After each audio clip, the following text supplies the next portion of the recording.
Hello and welcome to English 911. My name is Skyla. So now you can write all of your questions to me and just address them. Dear Skyla, please help me with English. And I'm always here, ready and waiting to help you, okay? So our first letter that was sent to me today, or this last week rather, that I got to read over, is from Artyom.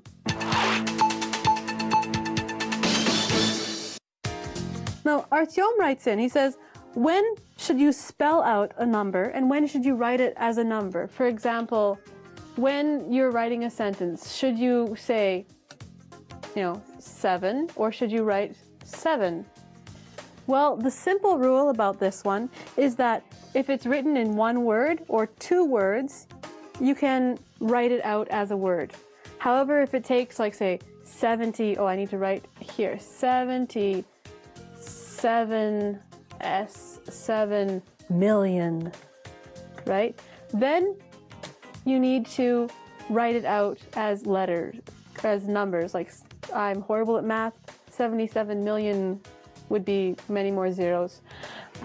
Okay, so this way, if it has many words, you need to write it out as numbers. But if it has just like 7 or 6, you need to write it out as the word. However, like everything in English, there are a couple percent exceptions to this rule. For example, your birthday, you would write it out. So say you were born on March 27th, you would write March 27. We always do birthdays with the numbers. Also, addresses, like say 55 Buckingham Street, you would write 55, the number. Or also we have percentages, time. So say it's 23, I need to find a white spot. 23:58.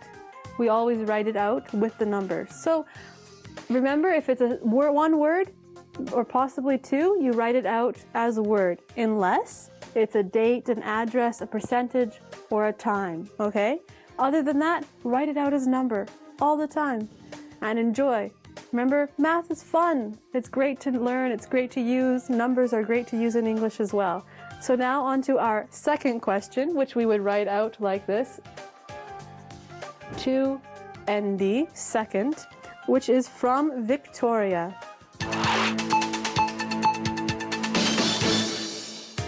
Okay, Victoria's question made me smile, so I just had to include it today. Victoria's question is, well, let's just erase so we have room. Clean off our board here. Okay, irony, sarcasm, and facetiousness. What's the difference? Well, here, let's go. Irony, sarcasm.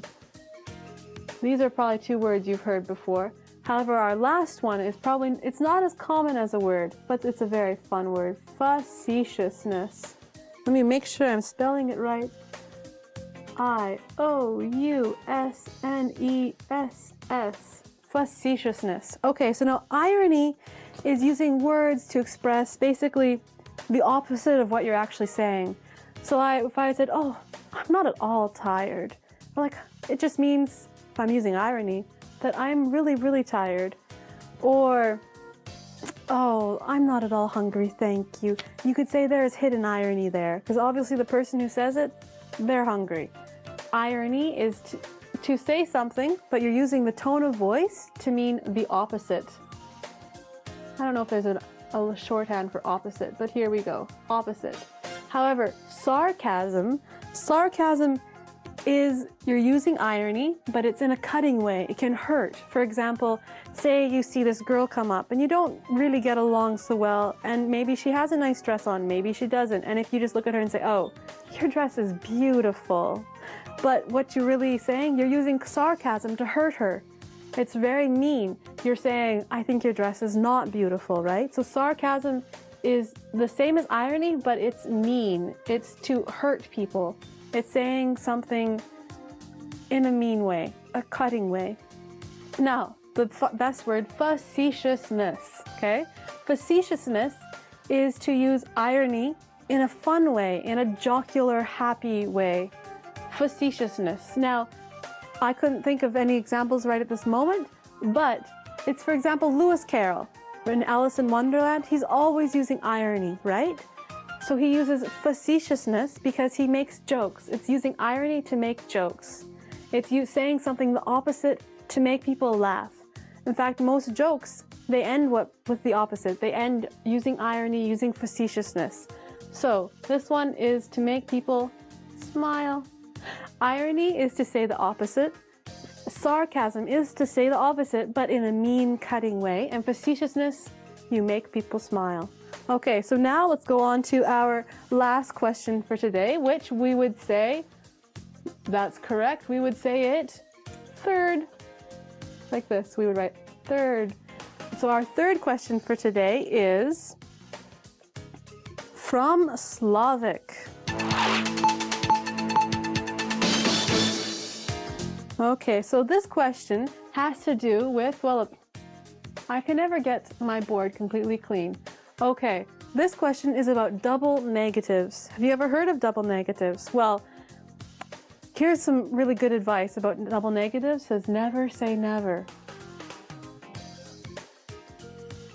A double negative is, for example, saying one negative, like I don't, or I didn't. So like I didn't do something, right? And a double negative would be saying I didn't do nothing, which means I did something. And it's considered improper. However, like I said, never say never. Sometimes we actually use double negatives to be polite, which is kind of funny, but English, we like to do this. For example, if I'm looking at someone's new haircut, right? And they say, oh, how do you like my new haircut? And I would use a double negative to be polite, because maybe I don't like it. I would say, well, I wouldn't say that I don't like your new haircut. It basically means, well, I don't quite like it, but I guess I like it. I'm not going to tell you I don't like it because I don't want to hurt you. So we will use this double negative sometimes to be nice to people.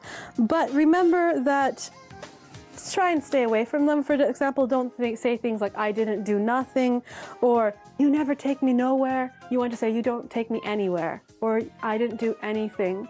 The only time to use a double negative is if you're trying to be polite, and even then, just be nice and say what you mean and try not to use a double negative because they're just not correct. Okay, well, thank you guys so much for coming today. It's been great. And remember, as always with English, never say never.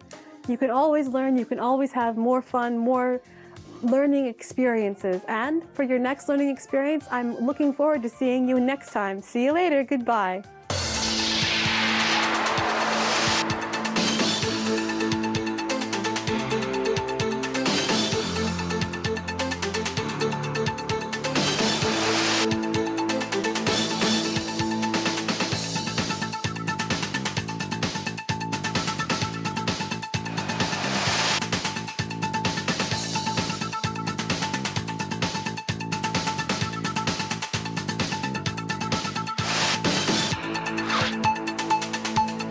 Thank you.